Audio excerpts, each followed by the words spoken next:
kedua yakni diseminasi budaya positif di sekolah yang akan disampaikan oleh Ibu Nurul Hidayah SPD. Sebelum saya persilakan, di sini saya selaku membawa acara mohon maaf yang sebesar-besarnya jika ada salah kata yang sengaja maupun tidak sengaja. Waktu dan tempat saya persilakan. Wassalamualaikum warahmatullahi wabarakatuh. Waalaikumsalam.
Belajar bersama ya terkait.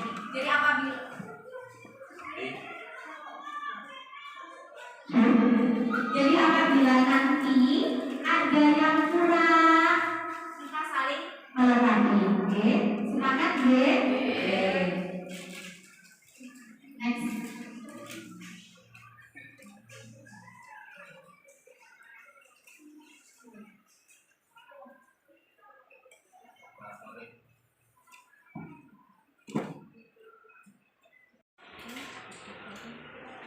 Nah, ini secara garis besar, menurut pemahaman saya, apabila nanti ada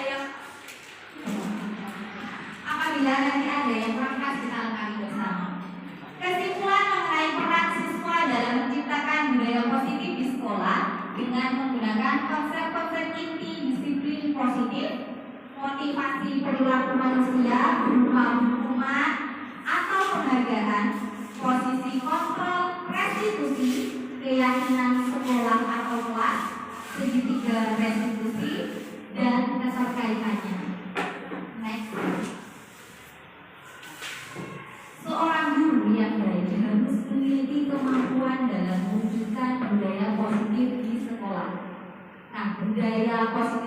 tersebut dapat dijalankan dengan menerapkan konsep inti yang tadi terkait disiplin positif, terus lalu motivasi dalam ranah hukuman dan penghargaan dan lain sebagainya tadi.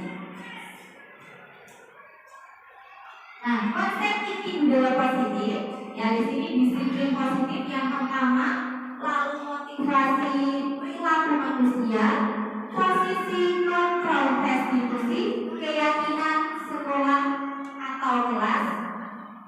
Yang selanjutnya segitiga restitusi. Yang pertama disiplin positif.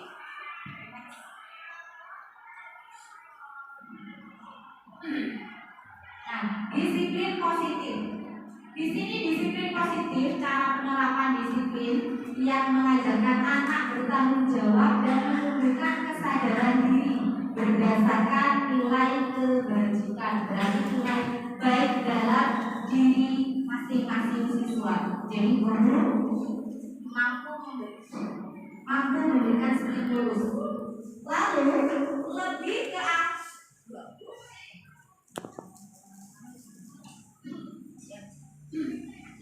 ke arah disiplin diri yang dapat mengontrol diri dalam melakukan segala tindakan, sebuah kontrol. Lalu dapat membuat murid memahami dan menyadari berdasarkan motivasi internal, bukan akibat paksaan, ujian atau hukuman. Jadi dalam diri seorang siswa mampu menggugah motivasinya untuk melakukan disiplin positif. Jadi kedisiplinan itu tidak karena dia takut akan guru atau peraturan, tapi dia takut dari dirinya sendiri.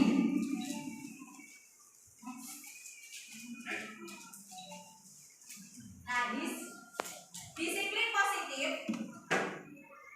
Ingat nggak kalau misal saya nggak pakai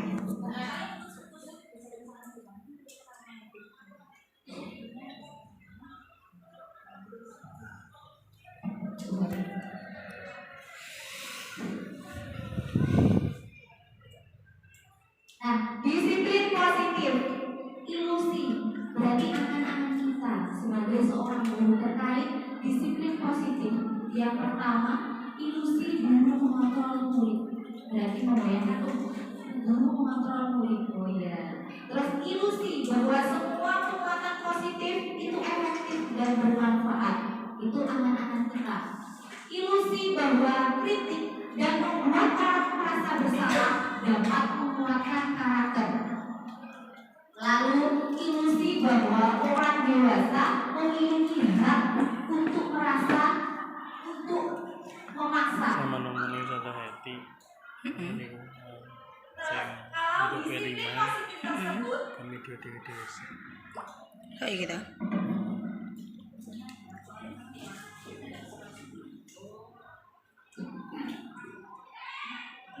Untuk disiplin positif yaitu pertama, ilusi guru mengontrol murid.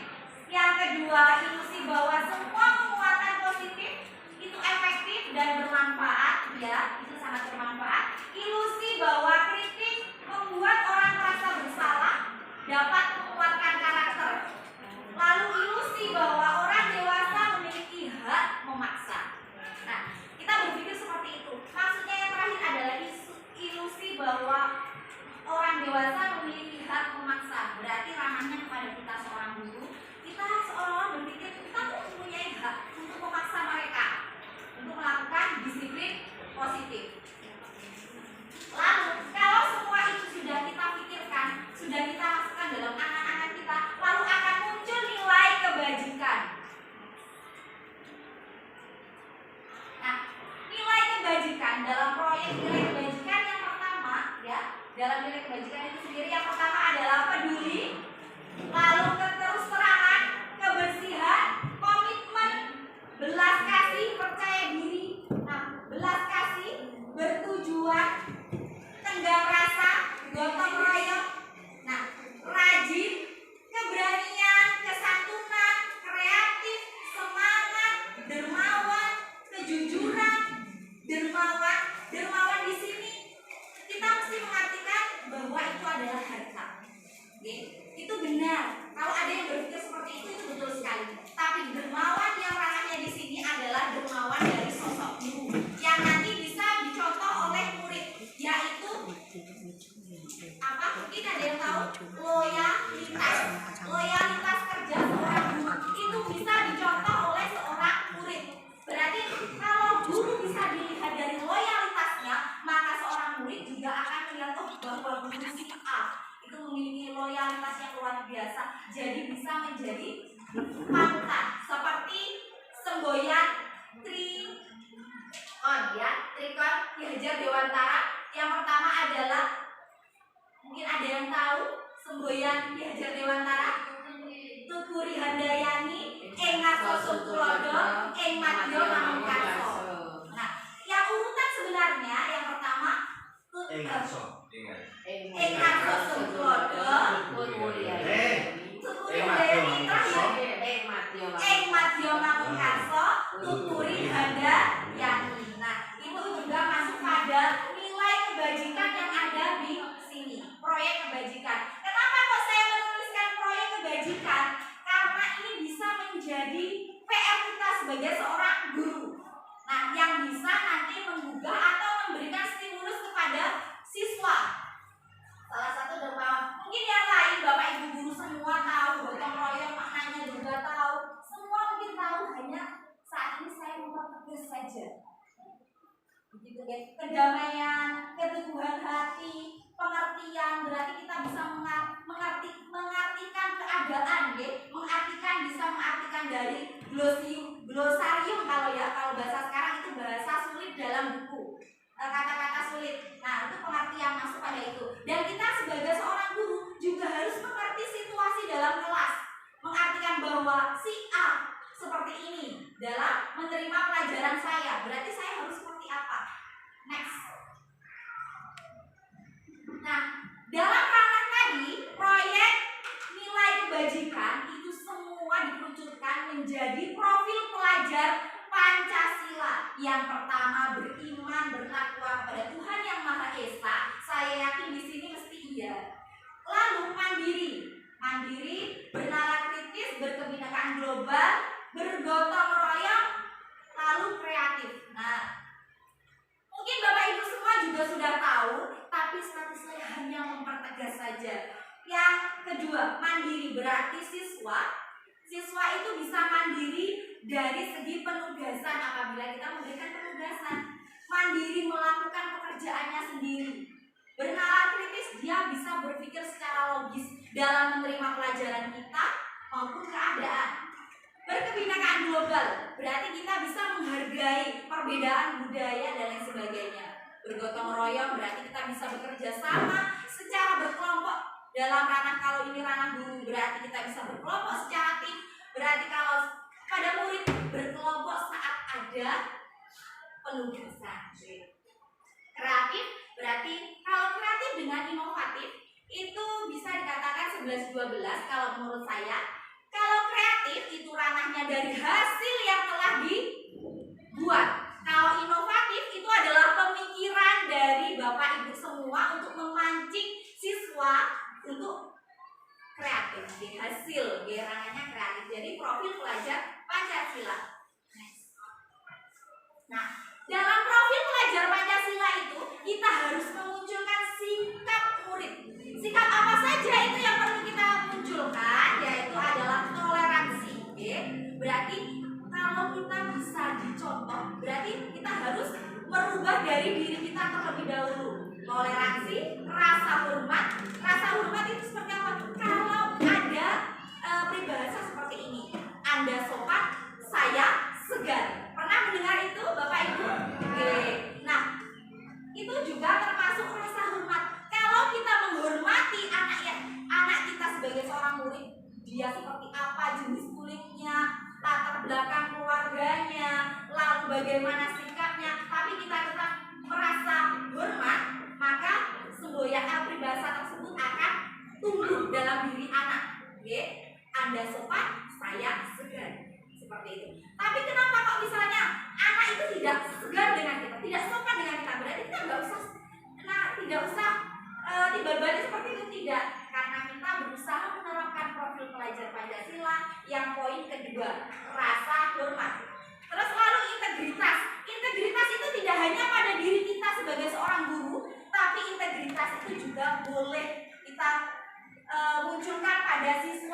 ya. Integritas berarti kualitas diri siswa.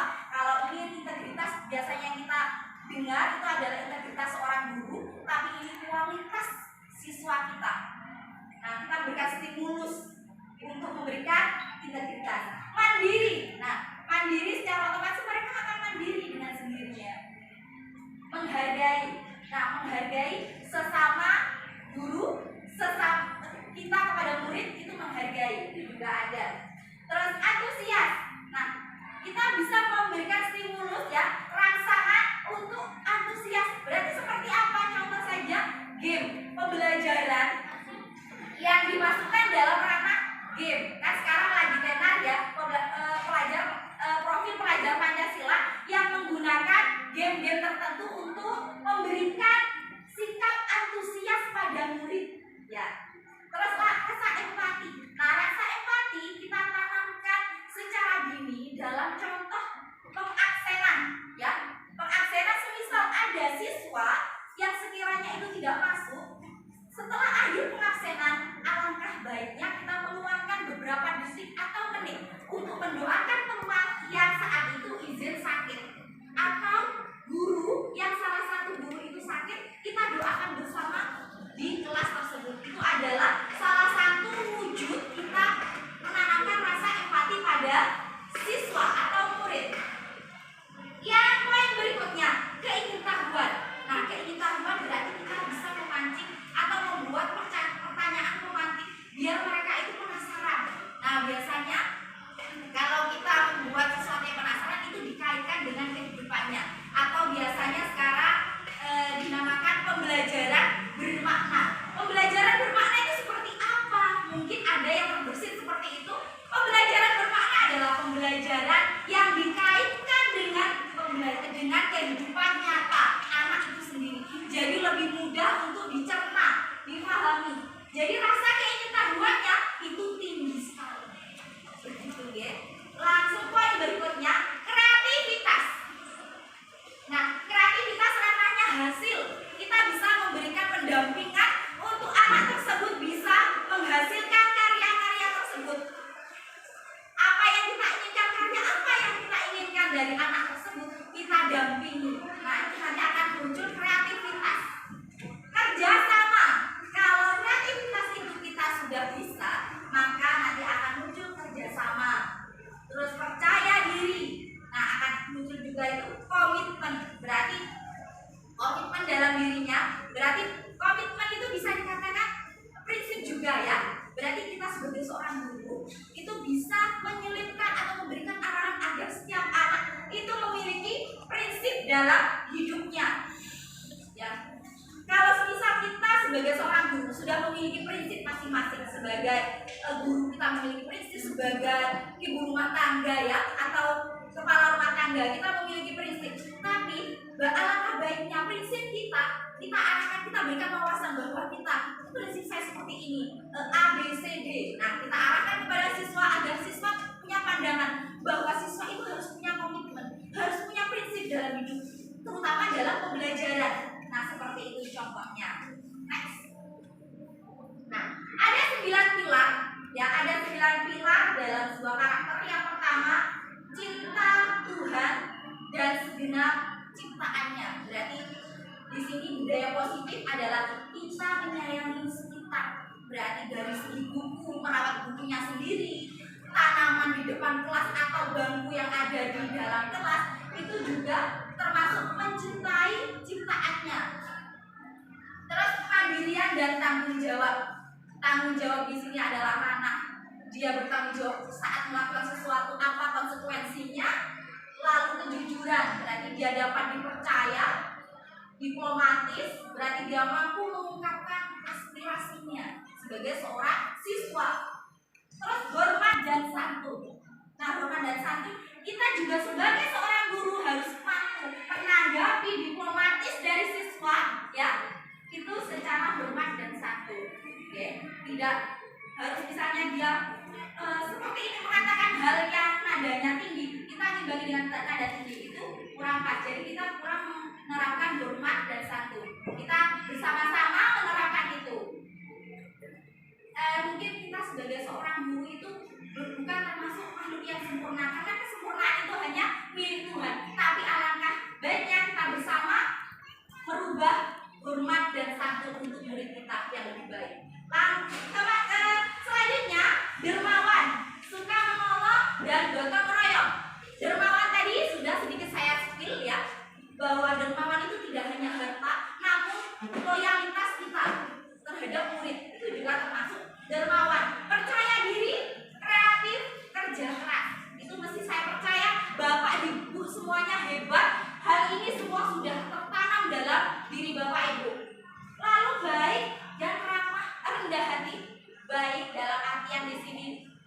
baik terhadap siswa. Apabila ada sesuatu yang perlu dibantu, kita bisa membantu.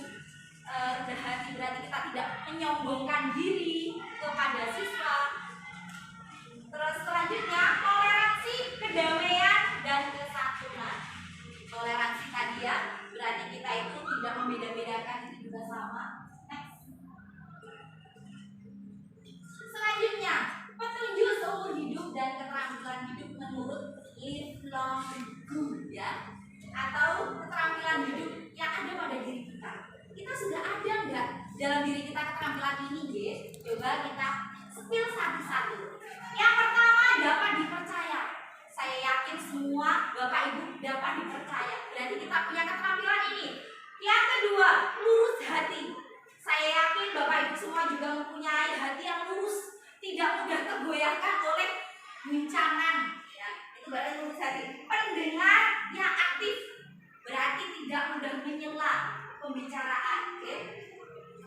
Saya yakin semuanya sudah.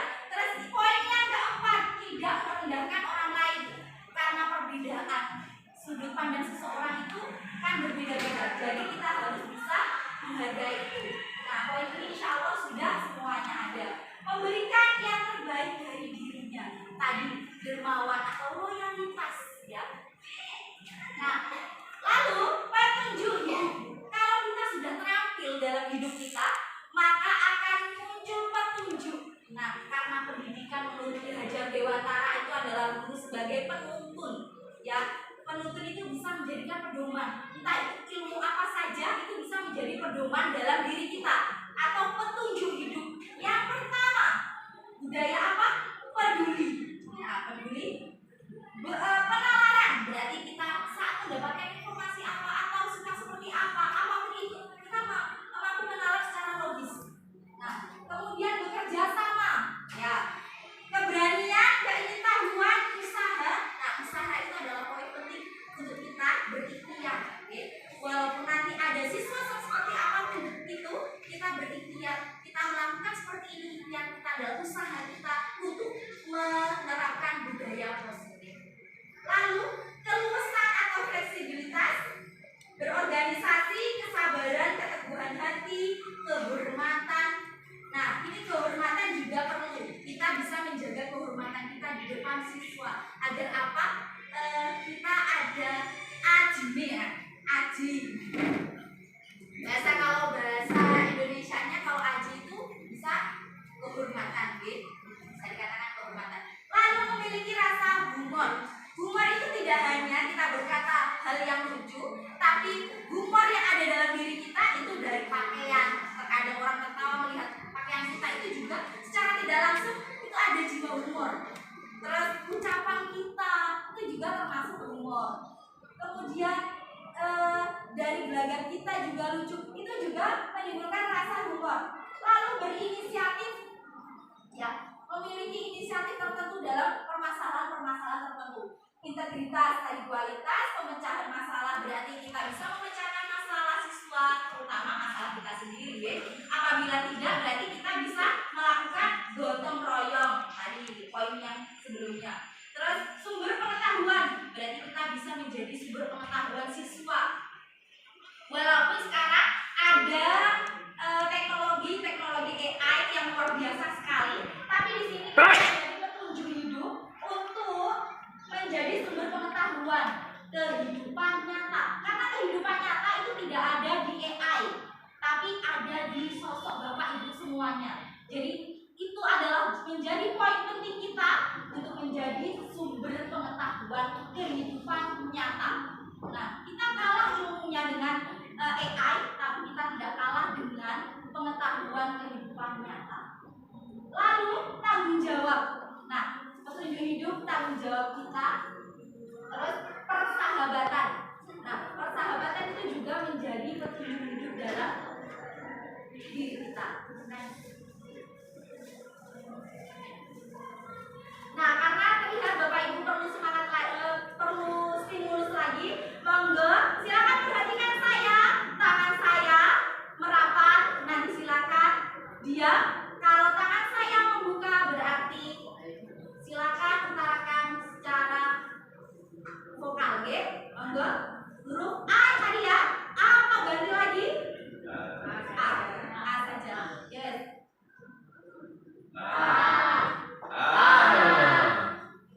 Lagi? Ya. Terus saya lanjutkan lagi. Kebutuhan dasar manusia. Poin yang pertama, kebutuhan dasar bertahan hidup. Nah, bertahan hidup itu insya Allah sudah diterapkan oleh Bapak Ibu semua. Bagaimana kita bisa bertahan hidup? Poin yang kedua, kebutuhan untuk merasa diterima.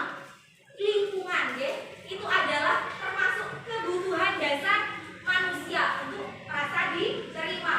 Itu juga termasuk dari budaya positif. Yang ketiga, kebutuhan akan kebebasan. Kebebasan di sini bukan kita tanpa aturan, tidak. Tapi kebebasan di sini adalah kita memberikan ruang kepada siswa agar dia bisa mengeksplor apa yang dia bisa, apa yang dia senangi. Poin yang keempat itu berkesinambungan dengan poin ketiga, karena kebebasan yang di sini tidak keluar dari etika, ya. Etika yang buruk tidak, tapi kebebasan di sini kita memberikan ruang agar mereka bisa mengeksplor dirinya yang tidak keluar dari ranah pendidikan atau materi yang kita ajarkan. Lalu kesenangan, memunculkan rasa senang itu sendiri dalam dirinya. Jadi dia bahagia karena dia diberikan ruang kebebasan tersebut. Lalu kalau itu sudah muncul, kebebasan sudah ada dalam dirinya, terus lalu kesenangan itu sudah muncul, nah kebutuhan penguasaan itu akan juga hadir. Dia merasa berkuasa karena diberikan kebebasan untuk mengeksplor dirinya. Begitu. Nah, motivasi perilaku manusia. Nah, ini adalah contoh pendapat dari salah satu ilmuwan dalam bukunya menyatakan ada 3 motivasi perilaku manusia. Yang pertama, untuk menghindari ketidaknyamanan dalam dirinya berupa hukuman. Okay? Yang poin kedua, untuk mendapatkan imbalan atau penghargaan dari orang lain. Jadi motivasi dia mengikuti aturan di situ karena dia takut hukuman. Nanti kalau hukuman itu muncul akan muncul rasa ketidaknyamanan dalam dirinya. Jadi dia terpacu untuk melakukan itu. Itu berarti motivasi yang didukung dari hukuman. Lalu untuk mendapatkan imbalan, berarti kita melakukan suatu hal itu untuk mendapatkan imbalan. Itu berarti kita terpacu karena nanti kalau saya melakukan kesalahan ini maka nanti saya akan melakukan ini. Jadi dia termotivasi. Terus lalu yang kedua tadi imbalan. Kalau saya nanti bisa naik kelas dengan juara 1, saya akan mendapatkan hadiah dari salah satu guru A. Berarti itu adalah contoh dari motivasi segi imbalan. Yang selanjutnya untuk menjadi orang yang mereka inginkan dan menghargai diri sendiri dengan nilai-nilai yang mereka percaya. Nah, nilai-nilai yang mereka percaya tadi ada, kembali lagi yang tadi ya, proyek nilai kebajikan.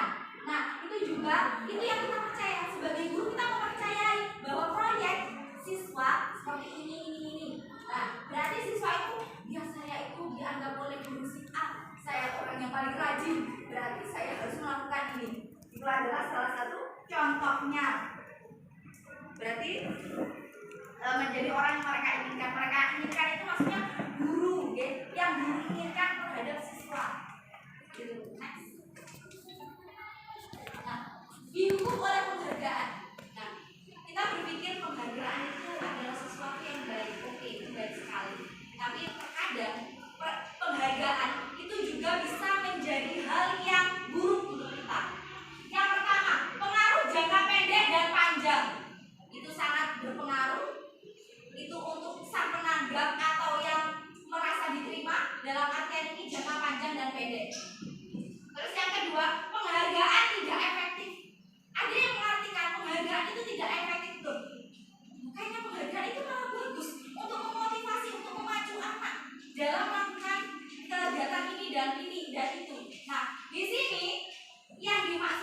penghargaan tidak efektif adalah apabila di situ dalam lingkup kelas kita memberikannya kurang atau tidak dengan budaya positif. Jadi bisa menimbulkan rasa iri di dalam kelas. Jadi penghargaan itu tidak efektif. Jadi kita harus bisa membuat nuansa itu lebih menyenangkan agar tidak ada rasa itu timbul. Yang selanjutnya, penghargaan merusak hubungan. Kalau itu berkaitan karena tidak efektif, lalu hubungan tidak akan harmonis. Karena budaya yang positif itu adalah hubungan yang harmonis, berefek pada ucapan yang baik. Terus penghargaan mengurangi ketepatan. Berarti ada beberapa yang mengatakan bahwa penghargaan itu tidak tepat. Seperti tadi saya mengatakan bahwa penghargaan tidak tepat apabila cara pemberiannya itu kurang pas, jadi kurang ketepatan. Lalu penghargaan menurunkan kualitas. Nah, menurunkan kualitas berarti kalau bahasa Jawanya ya itu digunggung, terlalu digunggung. Jadi orang itu terlalu bersyukur dengan apa yang dia miliki, yang dia dapat, terlalu digonggong-gonggong seperti itulah ya. Penghargaan mematikan kreativitas. Nah, penghargaan mematikan kreativitas berarti pertama kita kasih penghargaan, kita junjung-junjung, lalu kita jatuhkan sejatuh-jatuhnya. Itu berarti kita memberikan penghargaan yang mematikan kreativitas. Berarti pertama dia semangat, lalu setelah itu dia down. Penghargaan penghukum, berarti penghargaan penghukum adalah penghargaan. Di situ penghargaan apabila dia melakukan sesuatu itu tidak sesuai dengan apa yang dia lakukan. Motivasi dalam diri atau intrinsiknya dalam diri orang tersebut. Nah, itu muncul dalam dirinya sendiri tanpa ada bla bla bla bla bla yang tadi. Monggo lanjut. Nah, selanjutnya pembentukan keyakinan sekolah dan kelas. Yang poin pertama, keyakinan kelas bersifat abstrak, ya tidak begitu nakal daripada peraturan yang lebih rinci dan konkret. Nah, ini kenapa bahasanya peraturan dan keyakinan? Kalau keyakinan itu sesuatu yang diyakini dari siswa itu sendiri. Tapi kalau peraturan itu adalah suatu ketentuan-ketentuan yang bersifat larangan. Nah, itu jadi kita ranahnya ke keyakinan sekolah maupun kelas. Kalau keyakinan sekolah berarti ranahnya kepala sekolah kepada guru. Kalau keyakinan kelas itu ranahnya kita sebagai seorang guru ke dalam kelas. Lalu yang kedua, keyakinan kelas berupa pernyataan universal, berarti secara umum. Lalu pernyataan keyakinan kelas senantiasa dibuat dalam bentuk positif karena kita berusaha menerapkan budaya positif di sekolah. Poin selanjutnya, keyakinan kelas hendaknya tidak terlalu banyak sehingga mudah diingat dan dipahami oleh semua warga kelas. Jadi kalau keyakinan, kalau peraturan tadi ranahnya adalah kata-kata negatif. Kata negatif itu apa? Dengan bahasa tidak. Tapi kalau keyakinan kelas itu bahasanya terlambat, berarti kita harus berangkat lebih awal. Itu bahasa budaya positif begitu. Nah, selanjutnya keyakinan kelas sebaiknya sesuatu yang dapat diterapkan di lingkungan tersebut. Nah, keyakinannya yang sekiranya itu bisa diterapkan dalam kelas kita masing-masing. Semua warga sekolah hendaknya itu berkontribusi dalam pembuatan keyakinan kelas lewat kegiatan curah pendapat. Ya, maksud di sini adalah curah pendapat berarti kita menampung aspirasi siswa kita ya untuk membuat kesepakatan kelas atau keyakinan kelas terkait kebaikan kelas di situ. Terus selanjutnya bersedia meninjau kembali keyakinan kelas dari waktu ke waktu, meregenerasikan peraturan ya tadi peraturan yang ranahnya nanti dikerucutkan menjadi keyakinan kelas agar mudah diingat siswa. Selanjutnya, next. Posisi kontrol seorang pengajak sharing, bahasanya bahasa pertemanan. Berarti itu posisi kontrol yang mana yang kita miliki saat ini. Nah, itu adalah ada beberapa pembagian dari budaya positif itu sendiri. Nah, kemudian pemantau di sini kita hanya sekedar memantau. Oh, anak ini perkembangannya seperti ini, anak ini saat ini melakukan dari kesalahan-kesalahan yang telah dia lakukan, kemudian suatu saat kita berikan arahan. Nah itu aranannya pada guru pemantau. Lalu manajer. Manajer di sini berarti guru berbuat sesuatu bersama murid, mempersilahkan murid untuk bertanggung jawab, mempertanggungjawabkan perilakunya, dan mendukung murid agar dapat menemukan solusi atau permasalahannya sendiri. Lalu posisi manajer mengacu pada restitusi yang dapat menjadikan murid sebagai seorang manajer bagi dirinya sendiri, hingga tercipta identitas positif pada dirinya yang berhasil pada diri murid. Nah, kalau itu sudah ada identitas positif dalam dirinya, kita sudah mendampingi, mengarahkan, lalu nanti akan berhasil pada diri murid, muncul hal-hal baik pada dirinya. Nah, kira-kira selama ini kita menerapkan kontrol guru yang mana? Mungkin semuanya sudah pernah kita terapkan, tapi anjuran yang paling baik adalah manajer. Manajer dalam segi kontrol guru. Keyakinan sekolah atau kelas. Guru berperan dalam mewujudkan terbentuknya keyakinan sekolah atau kelas dengan adanya kesepakatan antara guru dan murid. Nah, keyakinan kelas itu munculnya dari kesepakatan guru dan murid. Keyakinan sekolah atau kelas berupa pertanyaan universal yang mudah diingat, dipahami, dan harus diterapkan dalam lingkungan sekolah. Berarti kita memberikan pertanyaan tematik atau stimulus ya, agar dia memunculkan keyakinannya terkait kesalahan yang telah dia lakukan atau konsekuensinya. Nah, lalu ya, konsep inti yang selanjutnya adalah segitiga restitusi. Segitiga restitusi yang pertama adalah menstabilkan identitas, terus lalu validasi tindakan, mencari keyakinan. Nah, kalau menstabilkan identitas, contohnya berarti apabila ada anak melakukan kesalahan, kita menstabilkan identitas, menanyakan tadi kamu kemana, ini itu. Kemudian validasi berarti mengetahui apa yang telah dia lakukan tentang kesalahan tersebut. Terus mencari keyakinan bahwa kesalahan itu adalah salah, maka konsekuensinya siswa yang memutuskan sendiri. Tapi itu ranahnya positif. Nah, itu adalah segitiga restitusi. Meliputi tadi menstabilkan identitas, validasi tindakan, mencari keyakinan. Ranah yang terakhir dalam mencari keyakinan berarti guru mengarahkan siswa agar siswa melakukan konsekuensinya sendiri dari kesalahan yang dia lakukan. Nah, segitiga restitusi dalam penyelesaian masalah yang berperan sebagai manajer. Nah, menggunakan segitiga restitusi dalam menyelesaikan masalah melalui 3 tahapan, yaitu menstabilkan identitas, validasi tindakan yang salah, dan menanyakan keyakinan atau konsekuensi dari dirinya sendiri terhadap apa yang telah dilakukan. Tadi dari poin ketiga. Nah, keterkaitan budaya positif dengan modul-modul sebelumnya yang saya pelajari, yaitu yang pertama modul filosofi KHD atau Ki Hajar Dewantara, seperti tadi semboyan trikon ya, yaitu ing ngarsa sumpulodo, ing madya mangun karsa, tuturi handayani. Itu adalah filosofi KHD, semboyan yang sangat mendarah daging pada kita seorang guru.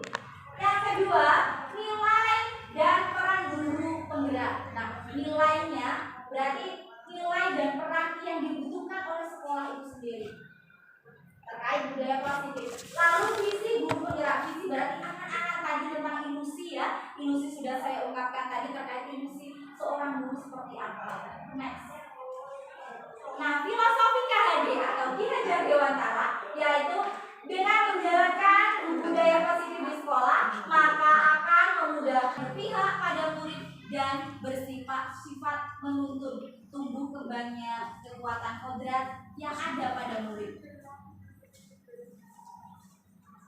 Nah, nilai dan peran guru penggerak.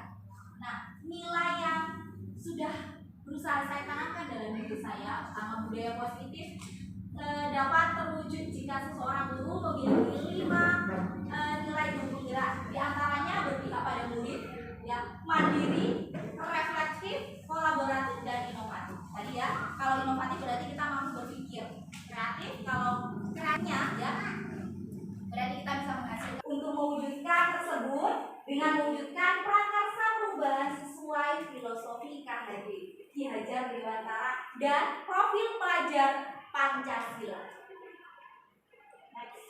Nah, profil pelajar Pancasila.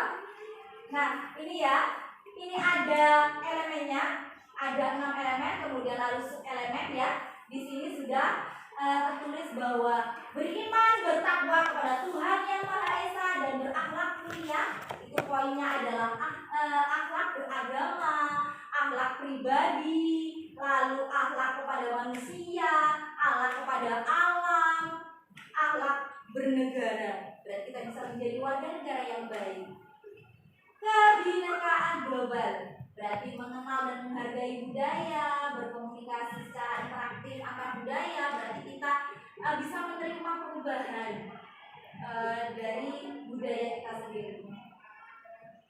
Refleksi tanggung jawab terhadap pengalaman kebinekaan, lalu berkeadilan sosial, mandiri, pemahaman diri, dan situasi regulasi diri. Nah, keputusan yang ada dalam diri kita itu berarti masuk pada kemandirian. Berarti kita bisa memutuskan tentang apa yang baik untuk diri kita. Itu adalah masuk pada profil pelajar Pancasila yang elemen mandiri. Lalu gotong royong, berarti kita mampu berkolaborasi dan peduli terhadap lingkungan. Bernalar kritis, memperoleh dan memproses informasi dan gagasan, menganalisa dan mengevaluasi penalaran, merefleksi dan mengevaluasi pemikirannya sendiri. Itu adalah elemen bernalar kritis. Lalu kreatif, yang terakhir adalah kreatif, menghasilkan gagasan yang original, berarti ya baru, yang asli dari pemikiran kita, dari hasil yang kita pikirkan terkait inovasi. Terus menghasilkan karya dan tindakan yang original, sehingga juga memiliki keluasan ya, kita luwes. Nah, berpikir dalam mencari alternatif solusi permasalahan. Nah, luwes berarti kita sudah terbiasa akan mencari alternatif untuk memecahkan sebuah masalah. Nah, terima kasih Bapak Ibu semuanya. Dari saya, semoga apa yang telah saya paparkan dari awal hingga akhir bisa bermanfaat untuk kita semua, para Bapak Ibu guru hebat. Mungkin itu dulu dari saya. Wassalamualaikum warahmatullahi wabarakatuh. Waalaikumsalam warahmatullahi wabarakatuh.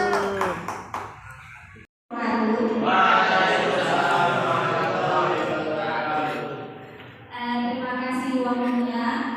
Hari ini kita akan membahas terkait budaya positif di sekolah. Nah, saya berdiri di sini bertujuan untuk mensosialisasikan budaya positif di sekolah. Jadi tidak pada itu sekolah manapun kita diintegrasikan terhadap sekolah. Budaya positif, ada yang tahu budaya positif seperti apa? Baik, oke.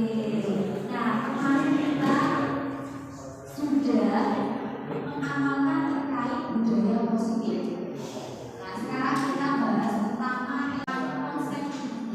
Nah, dalam sebuah budaya positif itu ada konsep-konsepnya agar kita bisa menjalankan budaya positif itu sendiri.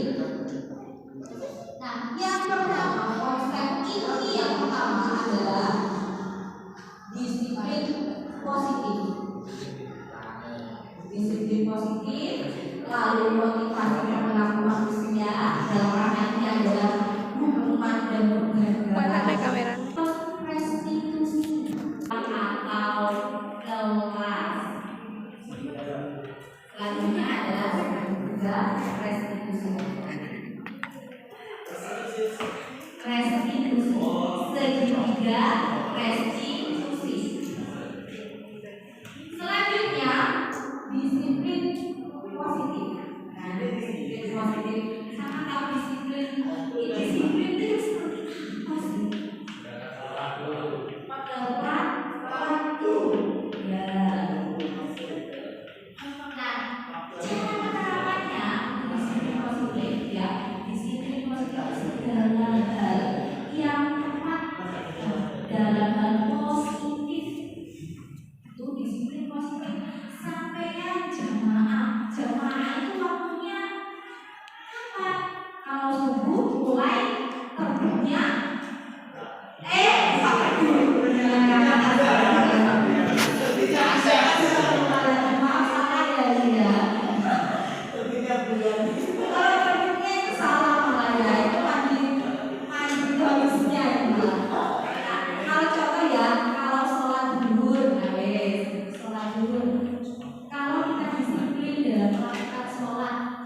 berarti kita harus melaksanakannya.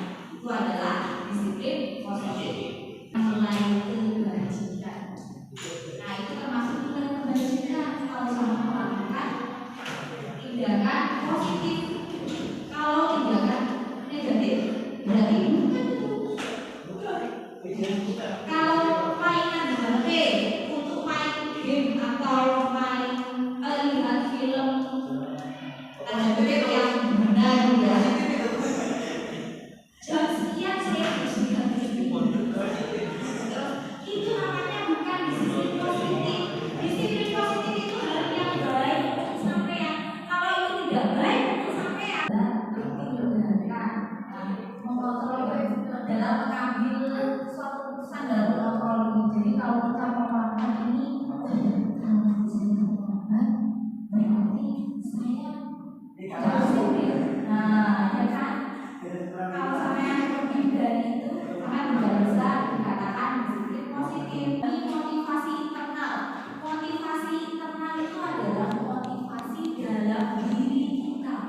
Ya, kita bisa bergerak, setelah bergerak tergerak, lalu menggerakkan. Nah, tergerak itu bergerak seperti apa?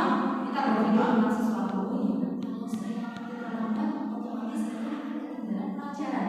Terus kalau saya berarti itu tergerak dari misalkan. Terus kemudian bergerak berarti melakukan, ya kan? Melakukan agar sama itu tidak terlambat. Saya harus bergerak. Terus lalu menggerakkan. Nah, menggerakkan berarti sampai kalau menjadi contoh teman-teman sampai oh iya saya itu adalah orang pertama yang datang duluan di kelas. Berarti secara otomatis saya bisa menjadi contoh, bisa menjadikan motivasi bagi teman kita atau orang yang membawa kita. Itu contohnya. Dan ini dalam ranah guru. Berarti guru bisa mengontrol muridnya. Ya kalau tadi ranah muridnya, kalau sekarang ranah guru itu mesti bermanfaat. Nah, walaupun tidak saat ini, tapi nanti akan dirasakan di kemudian hari. Kalau disiplin itu kelihatan apa tidak? Saya tanya. Kelihatan. Kalau disiplin itu tindakan, ucapan atau apa itu? Tindakan. Kalau tindakan itu nampak apa tidak? Nampak. Tapi ya karena itu nampak bermanfaat pula ya. Kalau sampai disiplin berarti nanti sampai bisa menjadi orang yang konsisten, istiqomah. Sampean merasa, sampean pernah merasa bersalah dalam hidup sendiri. Pernah nggak itu sama rasakan? Pernah. Tapi itu tidak boleh berlarut-larut. Walaupun itu ada diselipkan dalam disiplin positif, tapi kita memikirnya tidak harus berlarut-larut. Bersalah itu hanya perenungan, merefleksi diri bahwa oh iya saya melakukan ini salah, melakukan itu salah. Jadi hak untuk memasak bukannya harus paksaan kita secara halus. Sampai pernah ya dipaksa. Kalau paksaan yang kasar,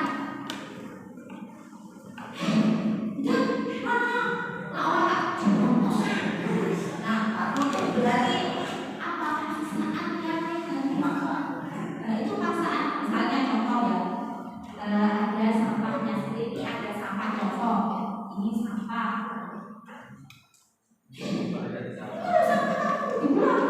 Kalau nggak sampai karuan, oh sampai nongol, itu niatnya kan positif, tapi tindakannya yang kurang tepat. Jadi apa? Mesti yang mendengarkan akan jengkel.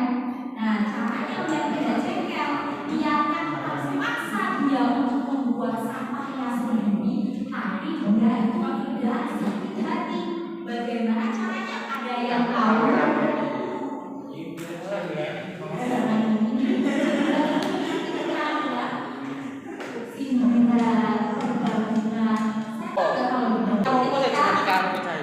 Gantian. Nah, yes. Niku karo Pak Tatok. Ya. Kita kembali lagi. Bagaimana kita memaksa seseorang untuk melakukan keinginan kita yang di situ sebenarnya dia yang harus melakukan. Namanya memaksa. Seperti apa yang contoh saja ya. Kita paham tadi. Namanya misalnya Mas Dika. Ya Mas Dika ya. Tadi siapa yang harus itu? Nah, pertama bertanya, siapa yang harus sama di situ? Gak ada yang ngaku. Ya misalnya gak ada yang ngaku jam saja. Ada yang tahu? Ya.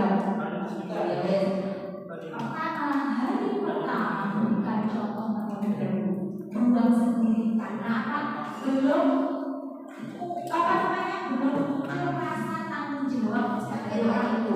Kita menjadi contoh, kita bukan sampai ke yang depan orang yang padahal sama tahu, tapi jangan cuma ikut tanggung jawab orang yang melakukan itu. Nah, sama bukan contoh di depan orang yang tadi mengangkut sampah dibuang, itu contoh.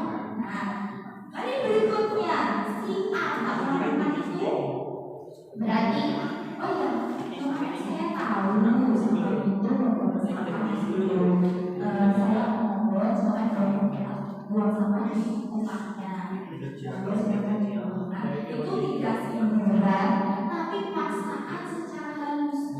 Cuma bahasanya saja ya perlu harus ada seseorang tidak sakit hati karena dibandingkan dan sindir itu menyakitkan.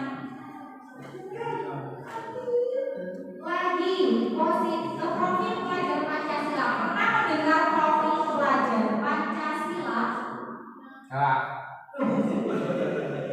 pernah. Ya saya perkenalkan. Saya perkenalkan untuk profil pelajar Pancasila, yaitu profil sama profil apa?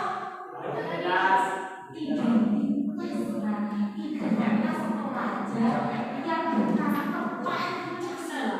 Sama kan Bapak ya Pancasila yang dari mana ya?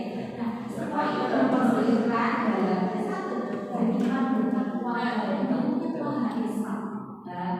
Beriman kalau sama rajin sholat, termasuk kalau bisa mengamalkan pelajar Pancasila. Kalau dalam pelajaran, profil pelajar Pancasila yang ditanamkan adalah kalian salam, assalamualaikum. Itu salah satu contoh penanaman juga saling ya saling itu juga berarti saling itu karena dalam karakternya apa saling nah saling ya ada salam assalamualaikum itu salam orang yang beragama Islam. Tahu kan assalamualaikum itu sendiri apa?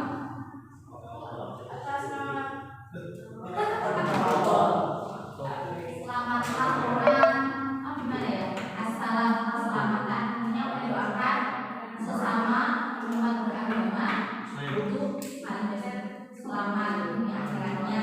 Dan nanti akan dijawab, waalaikumsalam.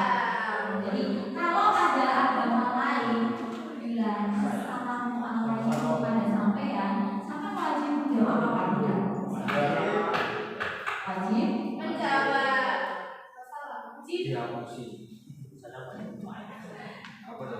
Lagi walaupun itu salam assalamualaikum itu sebenarnya hakikat salam kepada umat Islam. Jadi salam kepada umat Islam. Jadi kalau dia agamanya berbeda, salamnya juga sesuai agamanya. Begitu. Seperti contoh, kalau sekarang kan kita assalamualaikum warahmatullahi wabarakatuh. Swastiastu budaya salam kebajikan. Kalau sama rahmat Allah, sama cuma status pemberangkatan saja, semua orang itu ada semua agama, sama salamnya bisa ke beberapa salam tadi. Assalamualaikum warahmatullahi wabarakatuh. Swastiastu budaya salam kebajikan.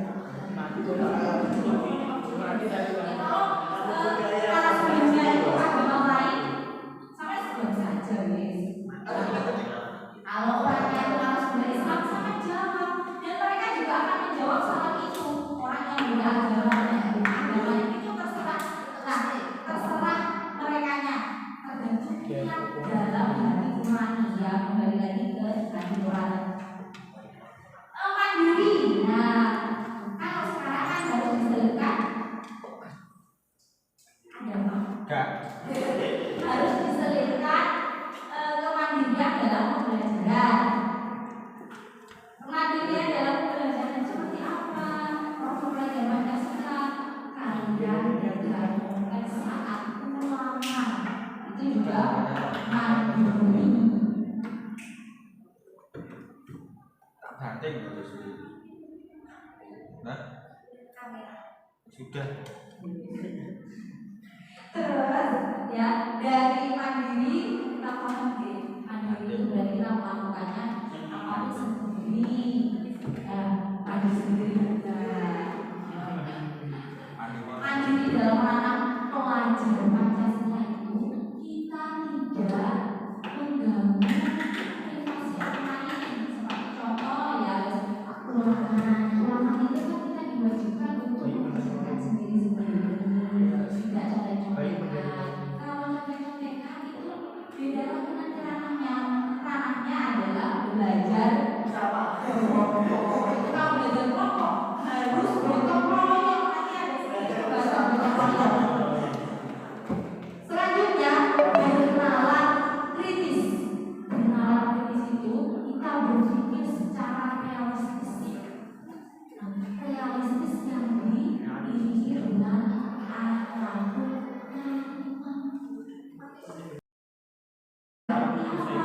kita juga secara tidak langsung melakukan belajar Pancasila dengan berkebinekaan global.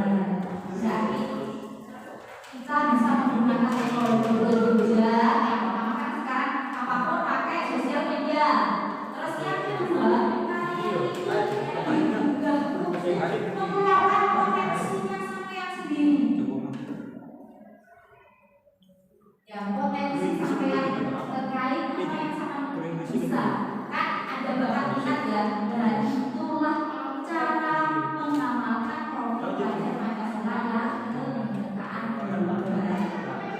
Terus selanjutnya bergotong royong dan sampean itu kompak dalam menghasilkan tugas secara kelompok. Terus bersih piket kalian gotong royong karena ada kelompok piket itu gotong royong. Terus sikap murid, sikap murid harus dimiliki dalam gotong royong tersebut. Yang pertama toleransi. Toleransi itu apa? Menghargai. Jadi seorang murid itu harus menghargai siapa sesama teman. Yang sesama teman setelah itu kalau sudah sesama teman berarti orang yang lebih tua. Itu berarti toleransi. Toleransi beda suku ya, terkait perbedaan suku, terus kulit, strata tahu derajat seseorang. Jadi kalau kalian memilih teman anak pejabat dengan anak petani atau buruh tani itu semua harus sama. Ya, itu harus sama caranya dalam merangkul. Terus merasa hormat dan kita menghormati. Ya Pak. Menghormati. Terus integritas. Tahu apa itu integritas? Integritas itu adalah kualitas diri. Integritas berarti kualitas yang kita miliki. Nah, tadi terkait dengan program belajar Pancasila, integritasnya apa? Kita kan kebinekaan global, kita bisa melakukan ini, melakukan itu. Itu adalah kualitas kita sebagai seorang siswa. Kualitas kita. Sampai anak TKJ. Berarti kualitas anak TKJ itu harus bisa mengoperasikan komputer. Nah, itu adalah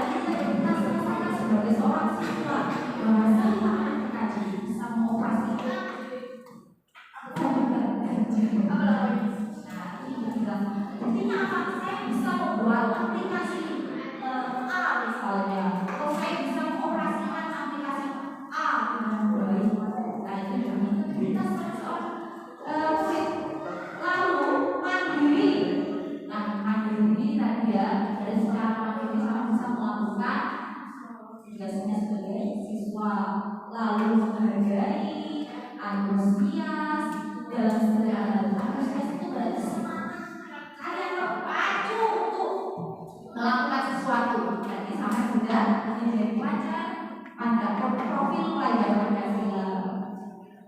Lalu keinsabuan, empati. Nah, kalau empati berarti kalau ada yang semoga Allah mengasihani anak banyak yang berdoakan.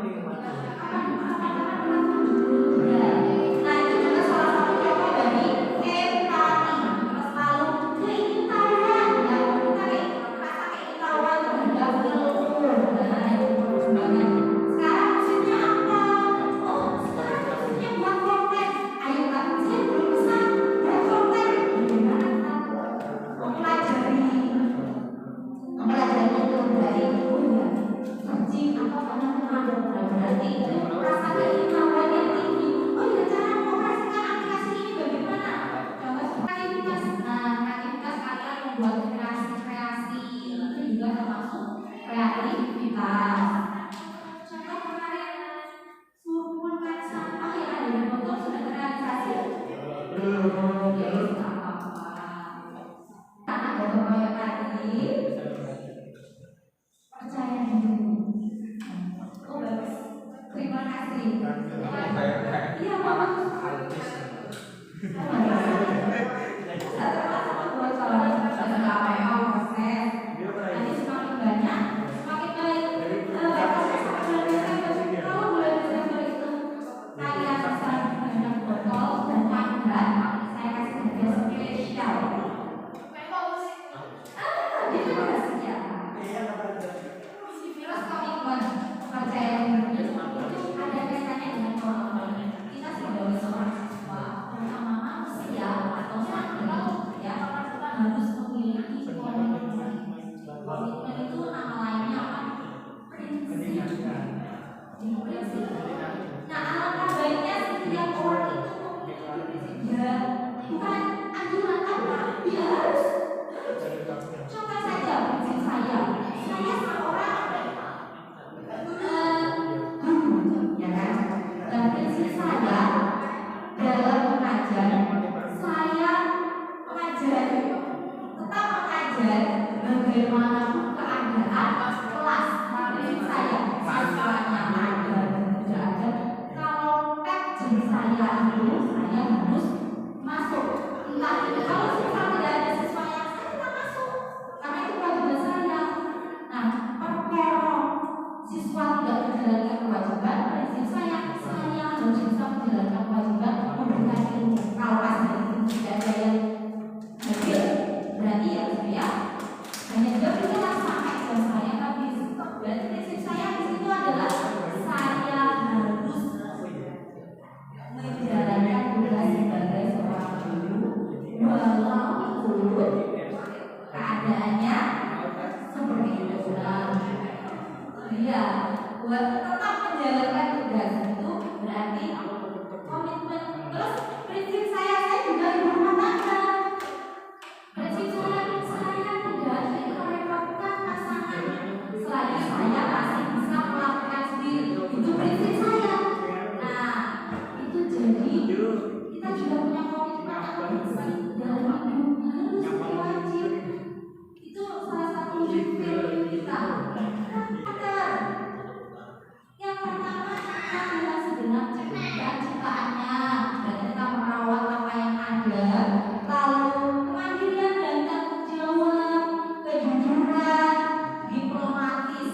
Diplomatis kan mampu menginformasi.